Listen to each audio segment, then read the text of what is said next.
at its Independence Day. 15 August 1947, our country becomes free after a long struggle.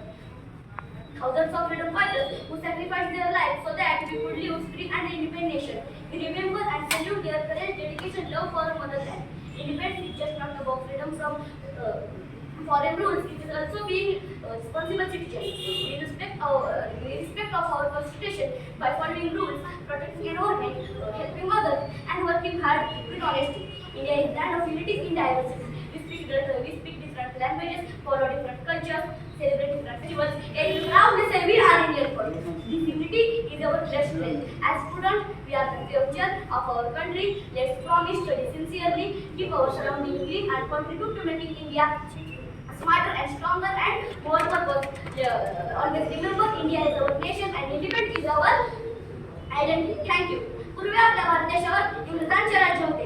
देश स्वतंत्र करण्यासाठी अनेक क्रांतिकारकांनी आपल्या प्राणाची आहुती दिली. तेव्हा 15 ऑगस्ट 1947 रोजी आपला भारत देश स्वतंत्र झाला. क्रांतिसिंह नाना पाटील, लहुजी साळवे, भगतसिंग, राजगुरू, सुखदेव असे अनेक वीर भूमिपुत्रांनी आपल्या प्राणाचे बलिदान दिल्यामुळे आज या स्वतंत्र व सार्वभौम भारत देशामध्ये आपण दरवर्षी स्वातंत्र्य दिन साजरी करतो. आणि स्वातंत्र्य दिनाच्या याच शुभ मुहूर्तावर आपल्या तासगाव स्पोर्ट्स फाउंडेशन या संस्थेची स्थापना झाली आणि त्याचा 34वा वर्धापन साजरी करण्याची आपण सर्वजण एकत्रित जमलो आहोत. या संस्थेची स्थापना केली का? कारण तासगाव शहरातील अनेक विद्यार्थ्यांच्या मनात त्या खेळाबद्दल प्रेम, आवड, आदर, सन्मान, उत्साह निर्माण व्हावा आणि सर्वात महत्त्वाचं म्हणजे तासगाव शहरातील प्रत्येक मुलगा आणि मुलगी ही निरोगी राहावी म्हणून क्लासमध्ये येणारा प्रत्येक उत्साही विद्यार्थी हा काहीतरी शिकून आत्मसात करूनच घरी जातो व वेळोवेळी ते सादरी करून दाखवतो. किक बॉक्सिंग व तायक्वांदो सारखे खेळ स्पर्धेत खेळत नाही तर आपल्या हातात एकही शस्त्र नसताना आपले पाय आणि आपले हात ही शस्त्र मानून आपल्या गाड्या संकटातून आपला बचाव करण्याची क्षमता फक्त एक खेळाडूमध्ये असू शकते. आणि अनेक खेळाडू या तासगाव स्पोर्ट्स फाउंडेशन कडून घडून गेले आहेत व घडत सुद्धा आहेत. सध्याच्या करिअर गतिमानात आधुनिक जीवनशैलीमुळे वाढत चाललेला ताणतणाव, व्यायामाचा अभाव याच्यामुळे निर्माण होणारे अनेक आरोग्य समस्या निर्माण होत आहेत. अशा परिस्थितीत ही आपले शारीरिक, मानसिक व बौद्धिक स्वास्थ्य टिकवून सशस्त्र व निशिस्त प्रशिक्षण आत्मसात करून गेली 35 वर्षात तासगाव स्पोर्ट्सचे अनेक विद्यार्थी पोलीस, मिलिटरी, फौजी अशा अनेक क्षेत्रात कार्यरत आहेत.